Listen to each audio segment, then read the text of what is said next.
Hello, I recently did a game jam where the only art program I could use was MS Paint. I had to make this game in 48 hours. Theme of the jam was Campbell soup. I didn't know if Campbell would sue me, so I changed that to Campbell.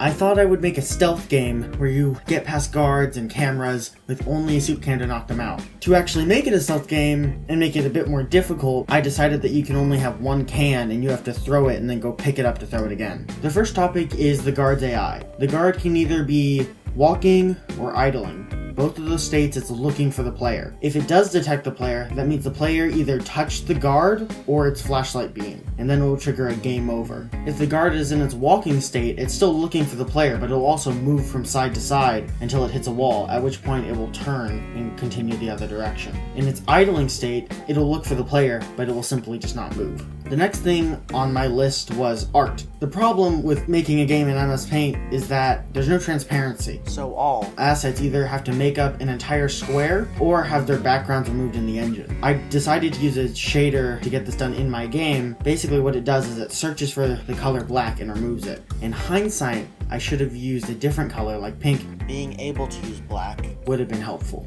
Part of the way through development, I decided I wanted to make a test build. So I exported everything, I did an HTML version, and for those who don't know, that's an online version. They play in browser. And the problem that I encountered was the transparency shader that I talked about just a minute ago didn't work.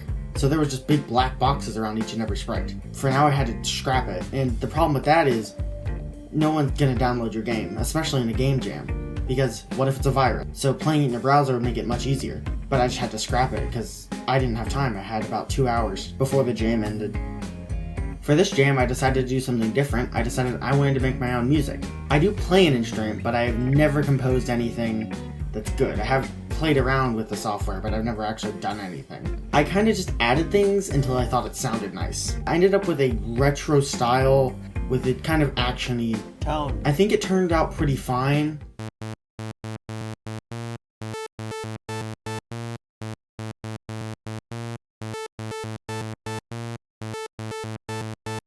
A full link to all the songs will be in the description. Looking back, I was kind of scatterbrained this entire project. It took me a full day to code just the guard, and the next day I had to throw out the entire detecting system. Something I need to do next time I do a game jam is plan more than I did here. I also need to make sure I take more breaks, because I think that played a role in making me a bit unproductive. On a different note, I'm very happy with how the music turned out, even if it isn't the best. I think I'm going to try to make more songs in the future. I think only using MS Paint helped me focus more on the other aspects of the game because I couldn't rely on just the visuals to carry it. I also got more experience with shaders in Godot, which is something I didn't even know about a few days before the jam. That was my experience with the MS Paint jam. I think it turned out pretty okay. A note here, I got the HTML version working after the jam's deadline and was able to add it because they allow porting. All I had to do was change from Godot 2 to Godot 3 because there's certain differences in how the shaders work.